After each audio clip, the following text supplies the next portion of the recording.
میرا خیال ہے کہ جب رسول اللہ صلی اللہ علیہ وسلم کو اپنی قوم کے اندر کھل کر تبلیغ کرنے کا حکم دیا گیا تو اس موقع پر حضرت موسیٰ علیہ السلام کے واقعے کی یہ تفصیل اس لیے بیان کر دی گئی تاکہ کھلا کھلا دعوت دینے کے بعد جس طرح کی تکذیب اور ظلم و زیادتی سے سابقہ پیش آنے والا تھا اس کا ایک نمونہ آپ صلی اللہ علیہ وسلم اور صحابہ کرام رضی اللہ کے سامنے موجود رہے۔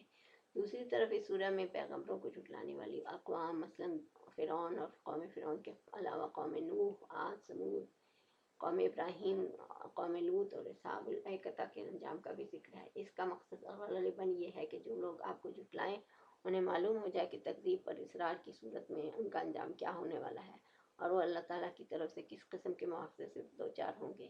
نیز اہل ایمان کو معلوم ہو جائے کہ اچھا انجام انہی کا ہوگا جھٹلانے والوں کا نہیں۔ قرابت داروں میں تبلیغ۔ بہرحال اس آیت کے نزول کے بعد نبی صلی اللہ علیہ وسلم نے پہلا کام یہ کیا کہ بنی ہاشم کو جمع کیا۔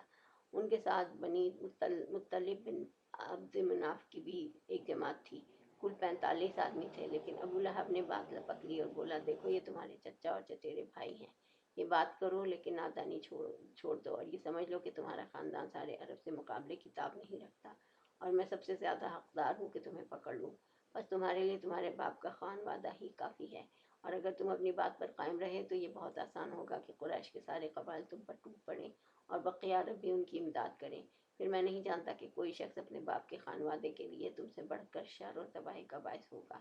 اس پر نبی صلی اللہ علیہ وسلم نے خاموشی اختیار کی اور اس مجلس میں کوئی گفتگو نہ کی۔ اس کے بعد آپ نے انہیں دوبارہ جمع کیا اور ارشاد فرمایا ساری حمد اللہ کے لیے ہے، میں اس کی حمد کرتا ہوں اور اس سے مدد چاہتا ہوں اور اس پر ایمان رکھتا ہوں اور اسی پر بھروسہ کرتا ہوں اور یہ گواہی دیتا ہوں کہ اللہ کے سوا کوئی لائق عبادت نہیں، وہ تنہا ہے، اس کا کوئی شریک نہیں۔ پھر آپ صلی اللہ علیہ وسلم نے فرمایا رہنما اپنے گھر کے لوگوں سے جھوٹ نہیں بول سکتا، اس خدا کی قسم جس کے سوا کوئی معبود نہیں، میں تمہاری طرف خصوصاً اور لوگوں کی طرف عموماً اللہ کا رسول فرستادہ ہوں، خدا تم لوگ اسی طرح موت سے دوچار ہوگے جیسے سو جاتے ہو اور اسی طرح اٹھائے جاؤ گے جیسے سو کر جاگتے ہو، پھر جو کچھ تم کرتے ہو اس کا تم سے حساب لیا جائے گا، اس کے بعد یا تو ہمیشہ کے لیے جنت ہے یا ہمیشہ کے لیے جہنم۔